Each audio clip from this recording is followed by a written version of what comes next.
ન્યાય સંમેલનની જરૂર અમને એટલે લાગી છે કે મુખ્ય તોમકદાર 25 દિવસે પકડાણા છે. આ સૌમાં કોઈની કોઈ પાછળ હોય ને તો પોલીસ છે. ખાખી વર્દીને કલંક લગાડે એવું કામ કર્યું હોય ને તો પોલીસે કર્યું છે. પોલીસમાં તે પીઆઈ ડાંગર, જે તે સમય બનાવ બન્યો ત્યાંના પીઆઈ ડાંગર, બગદાણા પોલીસ સ્ટેશનના પીઆઈ ડાંગર હતા.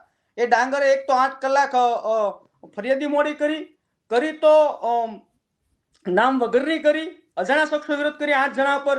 ત્યાર પછી ત્યાંના ડીએસપી ઝાલા એ આવ્યા તો એ ઝાલા જાણે જજ બન્યા હોય, કાયદો એના ખિસ્સામાં હોય એવી રીતના ક્લીન ચીટ આપી દે છે કે આમાં ક્યાંય ઝેરા જાહેર છે જ નહીં તોમકદાર. એટલે ગુજરાત ભારતના કાયદા બંધારણ કહે છે કે જે ગુનો બને એમાં જે કાવતરાખોર હોય એમને સજા થવી જોઈએ.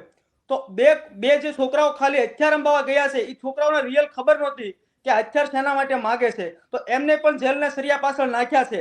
તો આ બંનેને બધી જ ખબર હોવા છતાં કેમ આમની માથે સજા નહીં? અમારી એક જ માંગ રહી છે એમાં કે એમને બંનેને ડિસમિસ કરો અને એમની માથે ગુનો દાખલ કરો. તમે કહી રહ્યા છો કે એ બંનેને ડિસમિસ કરવાની માંગ છે તમારી, કારણ કે પહેલા તો જયરા જાહીને પકડવાની માંગ હતી, હવે જયરા જાહી સહિત 14 લોકોની ધરપકડ થઈ ગઈ અને હવે તમે પોલીસને સસ્પેન્ડ કરવાની માંગ કરી રહ્યા છો. નહીં, ડિસમિસ કરવા, સસ્પેન્ડ નહીં, ડિસમિસ. હા, ડિસમિસ કરે. ડિસમિસ કરવા પડે અને ગુનો દાખલ કરવો પડે, કેમ કે આ ગુના કાવતરામાં એ બંને છે અને ગુજરાતની પોલીસને કલંક લાગે એવું કૃત્ય કર્યું તો આ બંને કર્યું છે. ગુજરાતની પોલીસને ક્યાંય નીચું જોઈને હાલવું પડતું ને તો આ બંને લીધે હાલવું પડશે. વર્ષો સુધી આ ઘટના વર્ષો સુધી પોલીસને કલંક લગાડે એવું કામ કર્યું છે.